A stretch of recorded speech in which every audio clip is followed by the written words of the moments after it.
All right. Well, thank you for having me. It's an honor and a privilege to be here to talk about a program that has become a part of my life for the last wow, close to 19 years, I guess. And that's Project Lifesaver. Um, Project Lifesaver has been around. We're actually in our 22nd year. We came on board in April of 1999. So soon to celebrate our 23rd year. We are in every state across the nation. We're in 9 provinces in Canada, and we have a lot of interest from agencies in other countries.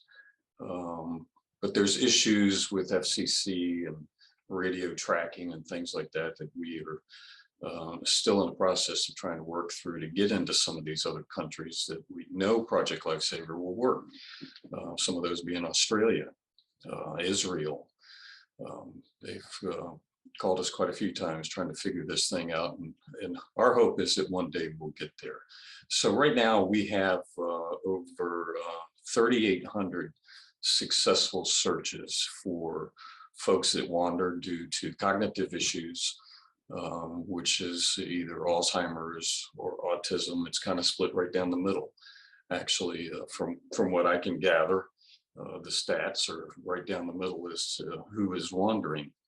And again, we deal primarily with public safety agencies. It's going to be police, fire, sheriff's offices across the country, because when somebody wanders, the first thing that you're going to do as a citizen is call 911 for help. So we deal primarily with them. We provide the training, we provide the equipment, and everything that they need in order to run a successful program, and then leave it up to them to do that, working with folks in their community that have a passion, that have issues, that may have, they may have seen reports of missing kids, missing autistic kids, missing adults. I mean, we see them every day. I get these Google alerts in my email every day, and it's missing autistic kids across the country. And, you think there'd be a day that it didn't happen, but there isn't. I've already got them this morning. So they are out there. But Project Lifesaver is pretty simple. Again, we started in April of 1999. And I always like to hear people as we have, of course, grown in our knowledge of things. Everybody wants to talk about GPS. We are radio frequency. Radio frequency has proved itself time and again. Again, we're over 3,800 searches using radio frequency technology. We have done a lot of research using GPS. GPS has its good points and its bad points. It's based off of a computer, not a computer, I'm sorry, off of a satellite. And if you don't have good satellite coverage in your area, you've got nothing. I always like to compare like satellite radio in your vehicle for those of you that have it. If you're driving down even the highway and you get next to a large tree canopy, you've lost that signal. And that's what's going to happen if a client wearing a GPS tracking bracelet goes into a building or goes into the woods. A lot of autistic kids are located in woods. Same with Alzheimer's folks. They go and look for shade. And so they go in the woods. You've lost that GPS signal. Our radio frequency technology will get through just about everything except maybe a bank vault if, that's encased with lead. We would have a little bit of trouble getting through that. We've done testing a couple of years ago. Our CEO, Gene Saunders, and I went on a cruise to see if our frequencies would work out in a ship, out in a cruise ship. So somebody put together an Alzheimer's cruise because, and again, even with autistic kids, families are scared to do certain things because of, their loved one may wander. So we wanted to, or they wanted to, put something together to show and to see if our stuff would work. And so we recreated a couple of searches on the ship out in the middle of the Atlantic Ocean. And we were able to find the person that had wandered from the bow of the ship and went to the back of the ship about 9 floors up, and we located him in about 35 minutes using this radio frequency technology. You know, it might be a little bit slow, but it's kind of as fast as you can walk, as fast as you're going to find the person that has wandered. Again, it's a very simple radio frequency transmitter that fits into a case that is worn 24 hours a day by the client. That puts out a signal, again, 24 hours a day. It's run with just a simple battery. It's changed every 60 days by the agency that person happens to live in their jurisdiction. But going back again, Project Lifesaver kind of started because of missing Alzheimer's folks here in the Chesapeake, Virginia area. Gene Saunders, again, who was a captain with the police department here at the time. There were many searches for folks with Alzheimer's, and there were statistics that even to this day state that if you're not found within the first 24 hours, there's a 50% chance that you will not be found alive. So 22 years ago, there were issues here in Chesapeake, and the sheriff here at the time went to a conference, and there was some discussion about, you know, if you can track wildlife, birds and things like that, you know, why can't you track people? And anyway, it all kind of led to Gene Saunders developing Project Lifesaver and growing it again across the nation over the past 22 years. A lot of our clients, of course, that have wandered, we have reduced the search time to an average of 30 minutes once the search and rescue team arrives on the scene. Statistics are out there today that show that a traditional search with no electronic means like Project Lifesaver, a typical search is going to last 9 hours. Then you add your man hours in that, as far as, you know, how many people you have out there searching. And the statistics, the averages are that it costs $12,000 for a 9-hour search. Project Lifesaver, we can come into your community for about $6,000, and then it's yours. It's the agency wherever you may happen to live. It's yours to run. We'll give you guidance, give you guidelines, but it's basically yours to run from that point on. The training is pretty simple. We come to you. We do a 2-day training class, and you are then certified as an electronic search specialist for your agency. But going back to the equipment, the client would wear, and this is just a typical plastic band. Inside of that case is the transmitter that I had showed you earlier, and each one has a specific frequency number that is assigned to that particular client. So if you had, like here, and before I came here to Project Lifesaver, I ran the program for the Norfolk Sheriff's Office, and we had 150 clients on average. And so we had some clients that had the same frequency number.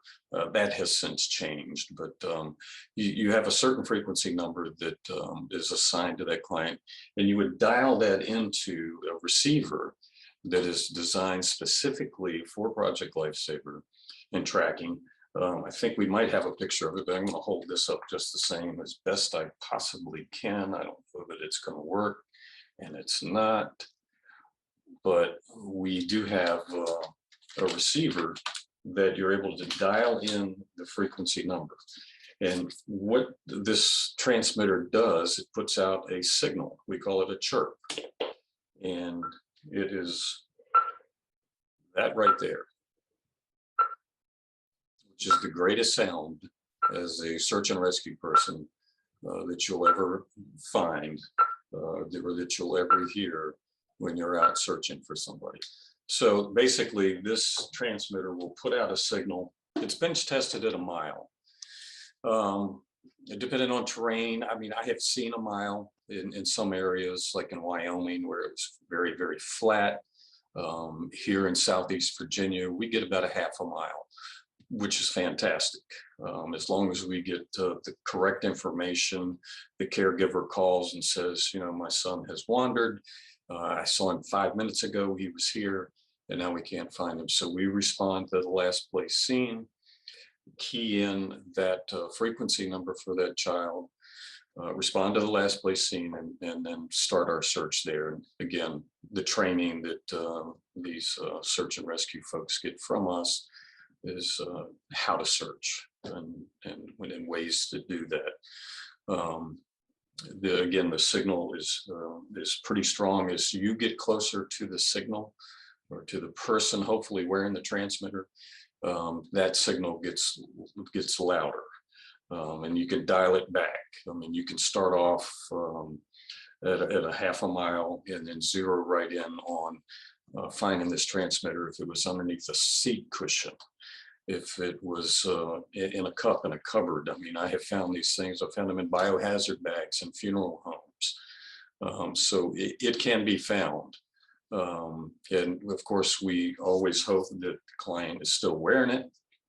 There have been times where either the child or the elderly person, it cuts the transmitter off and tosses it one way and goes the other.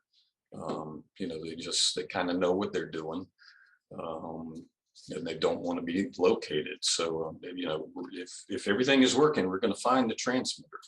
And we just hope and pray that it is attached to the client. Most times it is. I have had some searches where it was not. And that's the other cool thing about Project Lifesaver. I mean, I've been on, probably when I was with Norfolk, close to 400 searches. And you build such a relationship with your clients, your autistic families. I've really learned a lot being involved with Project Lifesaver. As my bio showed, I spent 25 years in the fire department and really thought I saw it all. And I did. I mean, I saw a lot of stuff, and some of it I like to forget. But coming into Project Lifesaver and working here, when I went to the Norfolk Sheriff's Office, kind of opened my eyes to a lot of stuff. I learned to be really humbled. You know, there were things that I would see, maybe a child that was lashing out or screaming in a grocery store or something like that, you know, where you would think, why wouldn't that parent do something about that screaming child? Nowadays, and really for the last 15 or 19 years, it doesn't even faze me anymore. I had a lady one time, I was having dinner with my family. She came over after eating, they were getting ready to leave, and she said, I just want to apologize for my son. He has autism, and I'm sorry that he was, you know, acting out over there.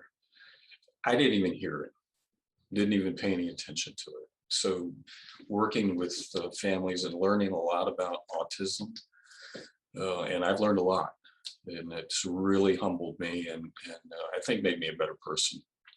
And I've been able to work with and understand and talk with the autistic children. And, you know, surprisingly enough, that many of them that are nonverbal recognize me, know what this transmitter is, have no issues with it. I mean, sometimes they're kids, when I go to first put that on them, they scream bloody murder. It's horrible. I hate to leave them. And then I come back in 60 days to change the battery on it, and they won't let me take it off of them. So it kind of goes from one extreme to the other. But so many nice stories about our families, and these are the kind of things, these passions that our people out across the country in Canada have come to realize too, and they've learned a lot. There's a picture that'll be shown here shortly of Nathan, and again, going back to Project Lifesaver and how accurate this radio frequency technology is. It'll zero right in on anything. So Nathan's mom called one day. He had wandered a few times before, but his mom called frantic. She could not find Nathan. He was nowhere to be found. They've searched everywhere. So our search and rescue team got on scene. I was actually the first one there, and I was getting the signal from his transmitter. And I said, "He's here." And his mom, "He is not here." And I was like, "Listen to this. This is him. He's here."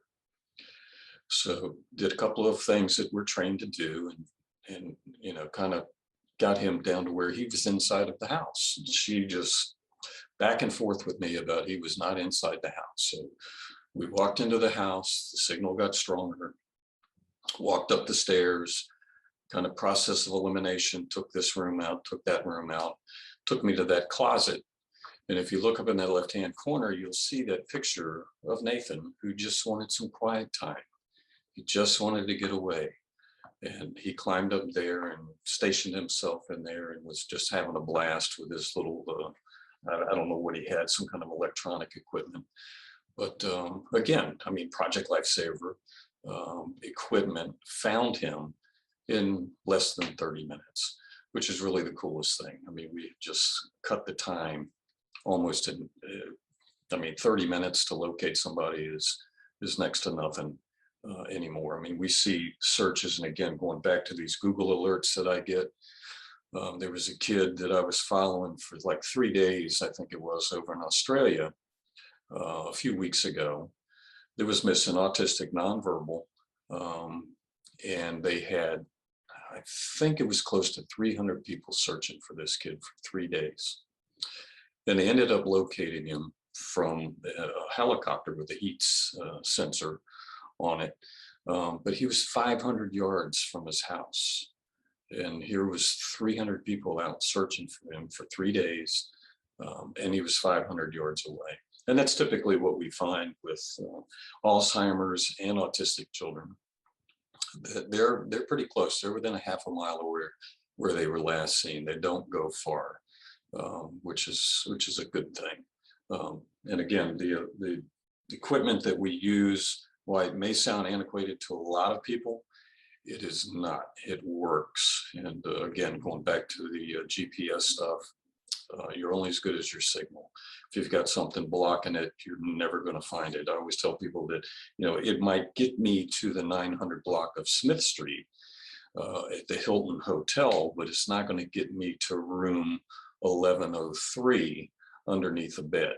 It's just not going to happen, where this technology does. And again, a lot of what helps grow Project Lifesaver in the community are advocates, maybe like you, that are out there that have resources for funding to help these agencies get the equipment, get the training that they need in order to save lives every day. So my name is Paul Balance. I'm the Chief of Operations for Project Lifesaver. I've been in this position for coming up on 4 years. Prior to that, I had a couple of different jobs, careers, as I would call them. My first career was I was a Norfolk firefighter here in Virginia for 25 years. I left there once I was eligible for retirement, because our local sheriff's office was looking for a fire safety coordinator and for our jail, which in Norfolk is one of the largest jails in Virginia. So I went to work with them in 2003, and soon after got involved with their Project Lifesaver program. And not too long after that, after being involved with that and some searches, they gave it to me to be the administrator of. And I think I was the administrator of the program for probably 12 years before, out of the blue, the chief of operations here at Project Lifesaver decided he was going to retire and move back to Lynchburg, Virginia. And so they called me and offered me this position. And really, Project Lifesaver at that point was such a passion for me for dealing with not just the agencies, of course, but dealing with the caregivers and the loved ones of my clients when I was with Norfolk, and built a relationship with them, and just found that this is a passion. And I hear this across the country all the time with folks, some of our search and rescue people, that they develop a passion for this. They learn so much about autism and about Alzheimer's and other cognitive diseases that people have. And then the feeling that you get when you locate them after they've wandered, you can't put a price on it, or a feeling. I mean, it's just fantastic when you locate someone who has wandered.